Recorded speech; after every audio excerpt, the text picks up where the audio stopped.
Hey, good morning. Yes, it is. It is Tuesday, November 11th. So, first off, let me just say I really appreciate all the feedback because it helps me try to help you. And that's what this channel is all about, is helping you decide whether it's your first employee or whether to take the plunge and get into business, or maybe doing it a little different than what you've been doing it for years because you haven't quite figured out it's not working 100% for you. It needs to be tweaked.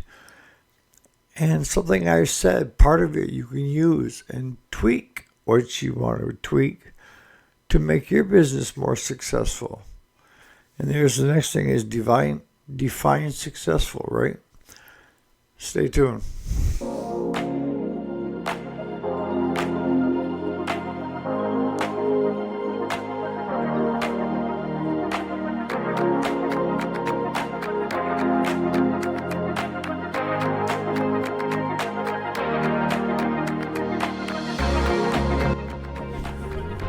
Alrighty, welcome back to the channel. My name is Eric, if you didn't already know it, and this is the weekday, Monday through Friday. Today is Tuesday, the 11th. So, the first thing I wanted to start off with is, if you talk to 10 people and you ask them to define successful, good chances are you're probably going to get 10 different answers, right? Because each person has a different outlook. We're unique. We're not all alike. And what we consider being successful. Now, if you were to ask me to look at your business and critique it per se, and see if it's successful or not, 99% of the time, I'm going to tell you you're successful. I'm not going to say that you haven't got room for improvement, because you always do. But I deem a person that has never run a repair shop, never run a business, and decided to try it, and maybe it didn't work. But I look at you and I say, you're still successful because you at least tried. You tried to figure it out. And now you know, hopefully, what not to do. Try it again. And that's how a lot of these really big businesses, that's where they started. They flopped more times than they were winners, It's just how much you've got in you to get back on that horse and ride it farther. So, becoming successful isn't usually, when I talk to people, you would think money would be the common answer. Well, if I'm successful, I'm making $1 million or $1 gazillion, right? And you'd be surprised that most people don't consider themselves successful based on pure money. Now, you got guys and gals, I'm not ruling out you girls, that's how they look at success, the profit and loss statement at the end of the year. Do you need to be in the blue at the end of the year? Yes, you should. Are you going to be for maybe the first couple of years? Probably not. Not until you get honed in, you get your customer base going. And if you've watched this channel at all, my advice has always been, start where it's manageable. Start small. And then as you grow, add into that business. And at any point in time, you're the owner. You can say, this is as big as I want to get. I don't want to hire employees because they're a pain in the ass, which most of them aren't. Right, Amos? It's getting the right employees. And the thing I found is, a lot of times you start out with a one-man band wearing all the hats. And you could take on more repairs if you didn't have to be answering the phone, doing billing, what have you. And a lot of times, that's where most people should be taking the next step. And that is looking for somebody that's looking for part-time work, that is good on phones, good with people, and can be taught how to use an accounting software of where to do the billing and everything, and have everything up to snuff. But a lot of times what ends up happening is the owner wants trying to still be doing both, and gets in the way of the other person that you've hired part-time to help grow your business. So you need to find somebody you have confidence in, and that will free you up to do more repairs, more income, and grow. And your next employee may be another mechanic, even one that hasn't got any certifications, nothing like that. But they're young, they have the willingness to learn, they're listening, and next thing you know, now you've got 2 employees, and now your customer service out front has to be full time, right? Because now you're handling 2 billings employees that are bringing in more work. So that's making more work for the front person. And then probably the next step would be someone just doing the books, paying the bills and all that, and the other person handling the phone, having a calendar in front of them, looking to see when there's openings to bring somebody in. But you always want to hire somebody who's going to compliment you.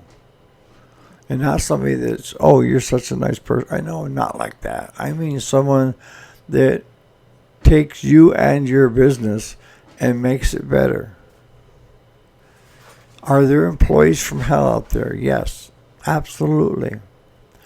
Are there employees that will come and just take up space and want to get paid for doing squat because they're on their phone all the time, or they're just not there? They went out partying with their buddies last night, and they're not. Just the sound of a hammer hitting something gives them massive headaches. Honestly, you don't want that.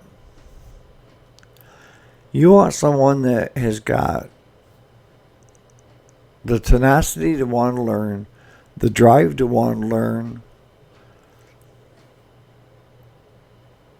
and isn't afraid to try new things.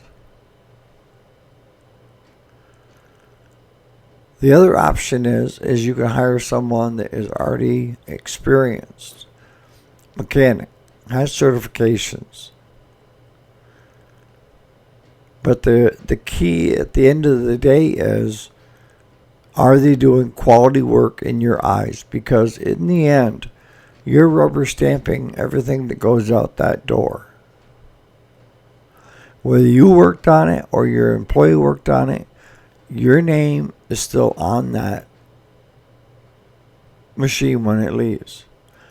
And the goal that we have is that it doesn't come back for a while. If you have a machine and it's doing a spring service for a mowing season, and you don't do a complete service on that where you're checking all the belts, the blades, and so forth, you're going to miss some things, and it's going to break down. Something's going to give, and it's going to come back. And you think, well, it's just more work, right? That's a plus for the shop. No, it's not. The plus for the shop would have been if you fixed it in the first place before you let it go, and the customer had a carefree summer and didn't come back and see until they started to get ready to put that away for fall, for the winter, right? That's the ultimate goal. And if you're doing that, you're going to make extra on the service by, if the belts are bad, replace them. If you think it'll make it through a season, that's your call. But a lot of times we'll just take them off and send them with the homeowner and put brand new ones on it. If it's iffy. If you see chunks out of the belt, no iffy there, just replace it. So take care of it when you do your service, and not as it breaks down again and you see it again. And the other thing I think is a good thing to keep in mind too, and I see it all too often when people become successful, and that means they're making money with their business, is they look at the profits as, spare money to do what you want with. And it's not. If you're really serious about growing that business and excelling, you should be taking every bit of money that that shop is making and rolling it back in to either buy stuff that you need, or it's something that you're going to use a lot. So often I see, here's a prime example, business owner A and business owner B. They both show a profit at the end of the year of, let's say, $20,000. Shop A, business person A, takes and reinvests that $20,000 back into the business. And that could be on some inventory that's fast moving because you can get a better price if you buy more of it. Just the shipping costs you'll save. Instead of buying it piece by piece by piece, if you could start your inventory halfway decent in the spring of the year, knowing roughly about how many services you're going to do. And you can always, it never hurts to have an extra couple oil filters, air filters, and that stuff on hand, right?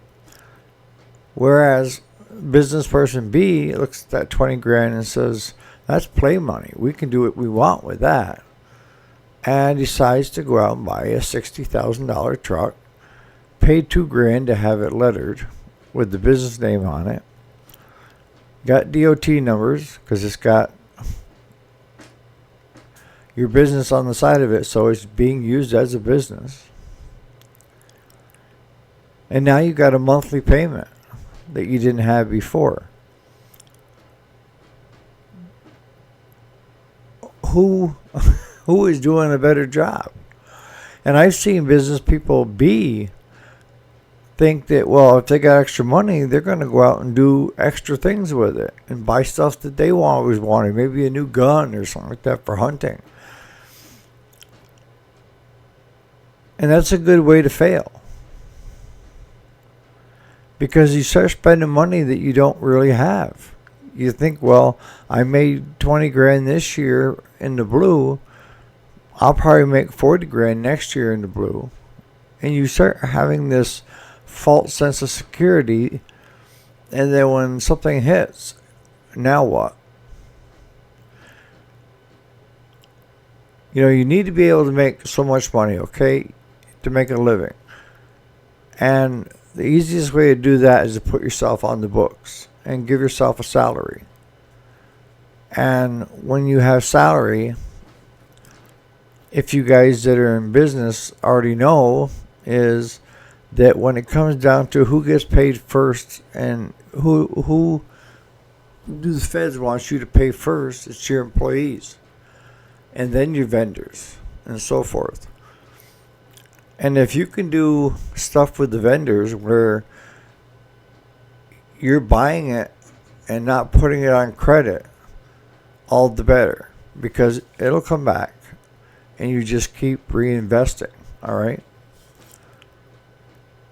If you take and do what B is doing, you're going to find that you're in over your head, and the next year you may be a negative 10,000. And you're putting everything at risk, the whole business, and the lives of your employees. So just keep that in mind as you're growing. I always have what I call tuck money. Tuck, tuck money. And that is, I know that this is how the markets go. This is how the service sector goes, all right?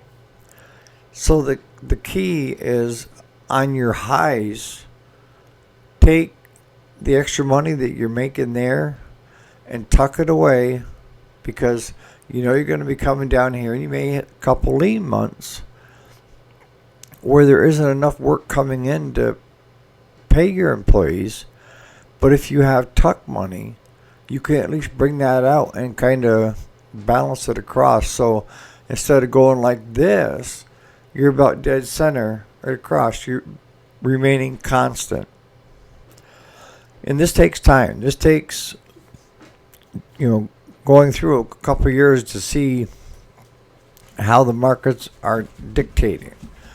I'm very hopeful that anybody that wants to get in now that will do really well because of the election, that it has consequences, and it also has, expectations of, if fuel prices are low, food prices are low, mortgage rates are low, loan rates are low, people are going to have more money to spend, disposable.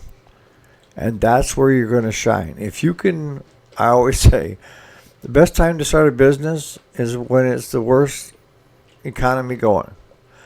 Because if you can pull it off during the worst economy, penny pinch, and have resilience, you're going to make it really good when it finally takes off. But you got to be ready for it. And don't get too big too fast. It's tempting to go big, when the economy starts picking up. But you got to remember, what did we just say? The service sector does one of these things. And one of these things may be, the spring service, and then it slows down during the summer. And then the fall service, and it slows down during the winter. You see what I'm saying? So that's the next thing, is you have to have resilience to keep going. You can't let certain things set you back. And if I can't stress it enough, it's the journey. If you don't enjoy the journey, you're missing out big time.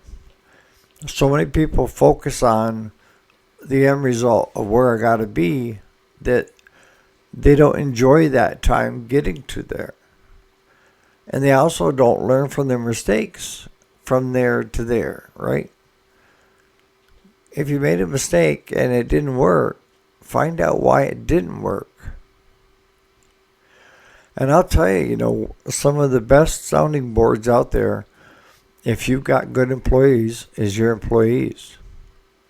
And you want to have open rapport of where your employees do not feel like if they say something that you're going to, chew them a new asshole. They may have some great ideas to try.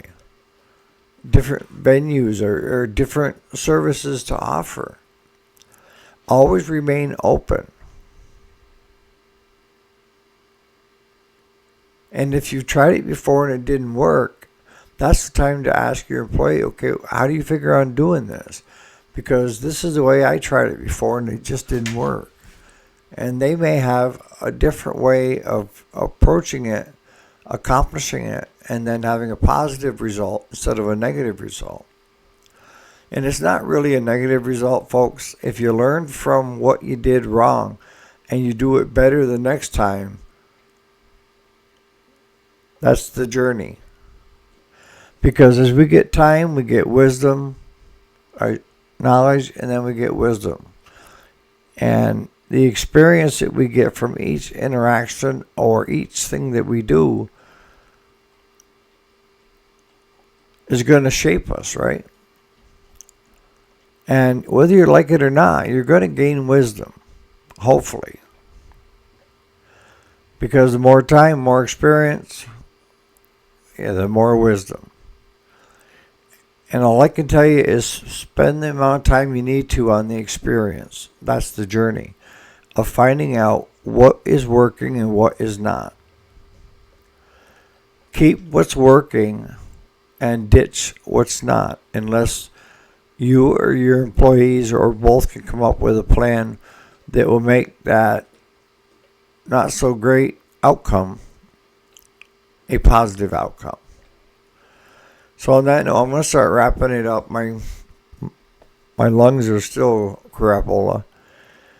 Supposed to go get EKGs and a bunch of other stuff today. So, like I told my primary doctor there, this has been going on for 2 months. I got pneumonia in between. That's something else, but there's something more going on. And I want answers. And the next choice was going to the ER. And, if I would assume most of you are the same way, as I'm kind of old school. I'm the type that says if it's not bleeding, if you're not going to bleed to death, there's no missing limbs, then suck it up, buttercup. You don't need to run to the ER every time you turn around. Because I don't know about in your area, but here, if you call an ambulance, you're looking at probably right around $700 to $1,000 for that ride to the hospital.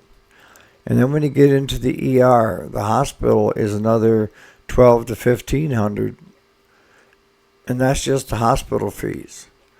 And then you start getting the doctor's fees that are consulting on what's going on with you. And then all these tests, they start adding up. And what I've seen happen up in this neck of the woods to make more money, and it's not right, is if you have decent insurance or Medicare, what they try to do is even if you're in, because when I went through this with my wife, she had low sodium levels. And she's been in an ambulance more in the past year than I ever have been. And I used to work rescue. But if they don't admit you, then Medicare won't cover the ER visit. So they do it on what they call an outpatient basis. You may be laying in the ICU upstairs, but you're outpatient, and that is to get every last nickel and dime they can get out of you. Medicaid in our state, they have to take exactly what Medicaid is willing to offer, which is the state of New York. They have a cut fee for ER visits and this and that. And my feeling has always been, especially up in this area, it's a volunteer department, which means guys like me volunteer our time to help people in the community, to get them to the hospital if that's where they need to go, or to help first aid them at home. That if you're a voluntary department, then you shouldn't be there to make money. Yes, you need to keep your equipment up to date and all the other stuff. I understand all that. But if you have to accept what Medicaid pays, which may be $300 for that ambulance ride, then my feeling is for the people that have, good insurance and Medicare, take what their insurance and Medicare is willing to pay, and then just nil the rest. Don't go after them. I've seen people that are in their late 70s on just Social Security, happen to have an ambulance ride, and they're taking money that should be paying for their meals and paying for that ride. And it's just not right. Now I'm off my little stool and back to here. It's got to get better, right? So on that note, we'll see you here bright and early tomorrow morning if everything goes well. All right.